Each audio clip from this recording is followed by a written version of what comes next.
poucas palavras. Um olhar sobre o mundo, a vida e a sociedade, à luz da Palavra de Deus, com Augustus Nicodemos.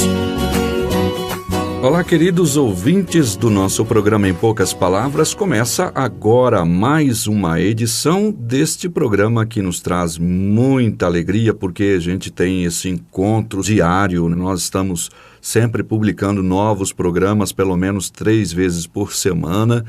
E isso não é por falta de assunto, não. Ao contrário, é muito assunto e muitos compromissos do nosso comentarista. Então a gente vai se adequando aqui para não perder estas oportunidades. Falando nele, está aqui do lado. Olá, Natson Matias, querido ouvinte.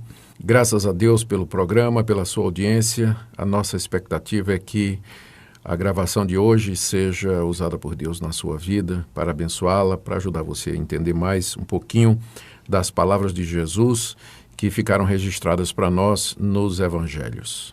Estamos aí, então, seguindo com mais um programa.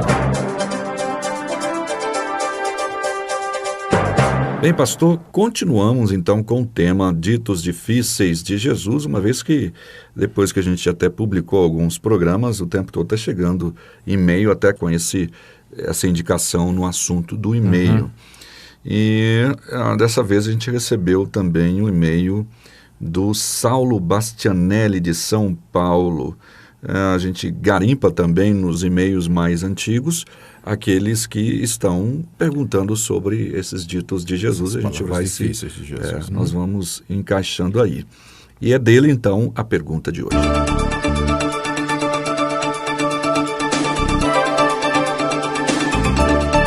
O Saulo Bastianelli de São Paulo, então, ele diz: gostaria de saber o seu posicionamento referente ao episódio que se encontra em Mateus capítulo 15, versículos 21 a 28 e também Marcos 7, 24 a 30. E ele diz aqui que há várias explicações e interpretações acerca do diálogo de Jesus com a mulher Cirofenícia cananeia. Porém, ele sente um desconforto quanto às diversas delas, essas interpretações. E ele então quer saber, na opinião do nosso comentarista, pastor Augustus, qual a percepção dele desse texto, de acordo com aquilo que a Bíblia diz, né? Se Jesus lá chamou aquela mulher de cadela, ou seja, de não é bom tirar dos filhos para dar aos cães, e se ela resolveu ficar quietinha, ela se ofendeu, mas como ela precisava, ela ficou quieta, né? Como é que se interpretam, então, essas palavras de Jesus? Muito bem. Em primeiro lugar, obrigado ao nosso ouvinte pela pergunta, pela comunicação. A nossa oração é que Deus continue a abençoar a sua vida, ajudá-lo. E a nossa expectativa é que a nossa resposta possa ajudá-lo a tirar esse desconforto do coração. Aliás, por falar nisso, né, a gente tem que lembrar que há pontos na Escritura, nas palavras de Jesus e na palavra dos apóstolos e demais escritores do Novo Testamento, que sempre vão ser difíceis, não é? Vão ser enigmáticas e talvez o desconforto não acabe. Exato. E tem coisas que a gente tem que deixar meio que de lado, se a gente não consegue entender, não é? Deixar meio que de lado para, no futuro, Deus nos dando a oportunidade, ou mesmo quando chegarmos na glória, compreendermos plenamente alguma das coisas que foi ditas. Esses ditos difíceis, né, meio que duros ou desconfortáveis para muitos, via de regra, eles não afetam nenhuma das questões ou dos temas fundamentais da Bíblia. Os pontos centrais da Escritura a respeito do nosso pecado e da graça de Deus na salvação, na suficiência da obra de Cristo, a redenção mediante a fé, esses pontos são muito claros e não há dificuldade em compreendê-los, a dificuldade está em aceitá-los, não é? Mas eles são extremamente claros. Então, essa passagem, de fato, a dificuldade que ela apresenta é que, para um leitor moderno, né, da sociedade moderna, ocidental, o termo cão, ele é pejorativo. E quando usado no feminino com relação às mulheres, não é? Cadela, tem uma conotação bastante pejorativa. Exatamente, né? A pessoa é uma vadia, vagabunda, prostituta, né? Geralmente se usa nesse sentido. Mas já de cara, né, nós já vamos dizendo que está muito longe do sentido em que Jesus usou a expressão, né? O Senhor Jesus, no trato com as mulheres, é só ler outras passagens do Novo Testamento ele era extremamente respeitoso, né? Havia mulheres que o seguiam, a Jesus ministrava estas mulheres. O relato do encontro dele com a mulher samaritana, lá em João capítulo 4, quando ele toma a iniciativa de falar com uma mulher de outra raça, que os judeus consideravam como inferior, já mostra que a atitude dele era diferente, transcendia a atitude normal daquela época com relação às mulheres em geral e às samaritanas e às mulheres gentílicas em geral, né? Em particular, a partir da perspectiva judaica. É até interessante essa questão, né, pastor, porque às vezes tem algumas versões de traduções da Bíblia que tentam até colocar outras palavras até pejorativas para substituir e dando uma interpretação que não existe, né? Exatamente. Vamos tentar entender aqui a passagem, não é? Fazendo mais uma observação antes de mais nada. Precisamos, quando a gente lê a Bíblia, a gente tem que lembrar que a gente está lendo um livro oriental de 3.500 anos de idade, no mínimo. Ou seja, a Bíblia, embora seja a palavra de Deus, ela foi produzida, escrita, através de homens que estavam imersos num contexto cultural, numa língua que eles falavam e respeitando uma visão de mundo, não é, que eles tinham. Então, no Antigo Oriente, os cães, eles eram animais selvagens, considerados imundos pela lei de Moisés, eram animais perigosos, que ficavam vagando, né, pelas cidades e vilas da Palestina, comiam carniça, eram vira-lata mesmo, né? E poucas famílias tinham cães como animais de estimação. O que acontece? Hoje, os cães que nós conhecemos, né, os cachorros que nós conhecemos, são todos animais de estimação, né? Eu sei que tem vira-lata, né, mas... Até esses, às vezes, o pessoal trata com, né? Exatamente. Eu tive recentemente na fazenda de uma pessoa e tinha lá um cãozinho, né? Era óbvio que era um vira-lata, né? Muito dócil, acompanhava, gostava de... Aí perguntei para o dono, e esse cão aqui? Disse, não, ele apareceu aqui faz 2 dias, o pessoal da fazenda adotou. Né? Então é bem diferente, não é? Hoje, quando a gente fala em cão, né, é o pet, né? É o pet que o pessoal conhece e gosta, né? E tudo mais. Uma indústria. Exatamente. Mas no Antigo Oriente, os cães, de fato, eram animais raivosos, perigosos, imundos, né, bem diferentes daqueles que nós estamos acostumados no dia de hoje. A outra coisa que tem que ser levada em consideração é que, infelizmente, os judeus chamavam os gentios, os não-judeus, de cães. Se referiam a eles como cães. E você encontra isso na literatura rabínica, nas referências àquele período. Essa era uma das maneiras desrespeitosas e humilhantes pelas quais os judeus daquela época costumavam se referir aos gentios, não é?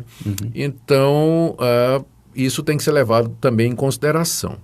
Mas agora, há uma outra coisa também que precisa ser lembrado, e quando a gente vai para o texto, a gente verifica com mais cautela, que Jesus não chamou a mulher de cadela.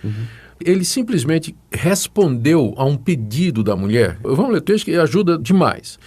Diz que Jesus foi para os lados de Tiro e Sidom. Tiro e Sidom ficavam na costa da Palestina. Era uma região onde moravam não-judeus. Não-judeus, então eram gentios. E uma mulher daquela região, uma Ciro-fenícia, não é, que morava ali naquela região, quando Jesus estava passando, pediu ajuda a ele, não é? Porque a filha estava endemoniada e ela tinha ouvido falar de Jesus, ela tinha fé. Tanto é que ela chama Jesus de filho de Davi e de Senhor. Mas os discípulos, né, mandavam ela embora, não queriam que ela se aproximasse de Jesus, por vários motivos, não é? Porque não queriam que ela incomodasse o mestre, talvez porque ela era uma mulher gentia, não é? E, finalmente, Jesus respondeu para ela, dizendo assim, eu estou lendo aqui Mateus capítulo 15, verso 24, eu não fui enviado senão as ovelhas perdidas da casa de Israel. Aqui Jesus declarou a missão com a qual ele veio. E ele veio primeiro para as ovelhas perdidas da casa de Israel. Ele veio anunciar o reino de Deus e a redenção e a salvação mediante o seu sangue e sua morte, primeiramente aos judeus a quem foram feitas as promessas, com quem Deus tinha uma aliança, e de quem foi dito que o Messias haveria de descender. Então, ali, durante o seu ministério de 3 anos, Jesus Cristo se concentrou nos judeus. Evangelizou os judeus, foi para as vilas dos judeus, mas isso não exclusivamente. Eu já mencionei o episódio em que ele evangeliza uma mulher não judia, a mulher samaritana, e há outros episódios também, não é? Mas o foco de Jesus, durante os 3 anos que ele estava aqui, era anunciar a redenção prometida à casa de Israel, que era a salvação mediante o seu sangue na cruz do Calvário. Mas a mulher continuou insistindo, né? Insistindo, adorou, diz aqui o verso 25, que ela adorou Jesus e pediu: Senhor, por favor, me socorre. E aí Jesus fez essa declaração aqui, esse dito, né, que é considerado ofensivo aí pelo nosso ouvinte, e com certeza é meio estranho, né, para outros, quando Jesus disse: não é bom tomar o pão dos filhos e lançá-lo aos cachorrinhos. Então, o que Jesus quis dizer com isso? Ele usou uma ilustração da vida diária que não tem a ver com os cães, mas com os cachorrinhos. Inclusive, no grego, há uma diferença, né? A palavra para cão não é a palavra que Jesus usa, ele usa no diminutivo, que era uma referência aos cachorros domesticados, ao pet. Um pequeno cão. Um pequeno cão que era adotado, né, como animal doméstico, eram poucos, mas havia, que era adotado como animal doméstico e que ele realmente ficava embaixo da mesa e que ele comia das migalhas, né, que porventura caiu, especialmente quando as crianças estavam comendo. A gente sabe que criança, quando come, né, comida para todo lado, né? E os cãezinhos, eles se apropriavam daquilo ali. O que Jesus está dizendo é que ele veio trazer o alimento para os filhos de Israel e que não era justo você tirar o alimento que foi designado para os filhos de Israel e dá para os cãezinhos, não é? Então, Jesus não tinha nenhuma intenção pejorativa, ele estava apenas dizendo qual era a missão dele. Ele veio primeiro para Israel, primariamente e primordialmente para a nação de Israel. E a mulher, né, muito sabiamente, ela diz: mas a sua ilustração me serve. Me serve, porque os cãezinhos, né, eles comem do que cai da mesa. E aquela palavra, com certeza, moveu o coração do Senhor Jesus, não é? Jesus viu, então, que realmente aquela mulher, não é que ela se humilhou, né, aceitou ser humilhada, esculachada para poder ganhar a bênção, mas o Senhor Jesus percebeu nas palavras dela uma compreensão e um discernimento espiritual que fez com que ele dissesse, está aqui no verso 28, ó mulher, grande é a tua fé, faça-se contigo como queres. E desde aquele momento a filha, né, daquela mulher ficou curada à distância, né, pela palavra do Senhor Jesus. Então, essa é a explicação e não tem outra. Nos comentários, né, que geralmente consultamos a respeito dessas questões, os comentaristas não vão divergir muito disso aí. O que Jesus estava dizendo apenas é declarando e ratificando a sua prioridade. Ele veio para a casa de Israel primeiramente e para os gentios de maneira secundária.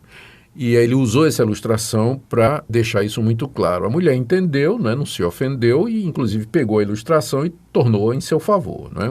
E Jesus, de fato, abençoou e deu a ela o que ela concedia. A lição para nós é que a gente deve, quando se aproxima de um texto difícil da Escritura, procurar entender o contexto, procurar ler antes e depois, comparar com outras passagens, para que a gente tenha uma visão clara e possa interpretar as palavras do Senhor Jesus da forma correta.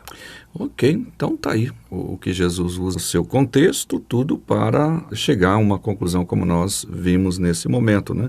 Seria muito estranho você fazer toda a comida e antes dos filhos comerem, você, peraí, deixa eu pôr aqui no chão, aqui é o pupete, o que né? Sobrar eu ponho em cima da mesa, né? Jesus mostrou claramente isso. Tá bom, gente, muito obrigado. Obrigado, pastor, por mais esse comentário. Obrigado, Saulo Bastianelli, lá de São Paulo. Pastor. Saulo, nosso abraço, Deus o abençoe. Esperamos que o nosso programa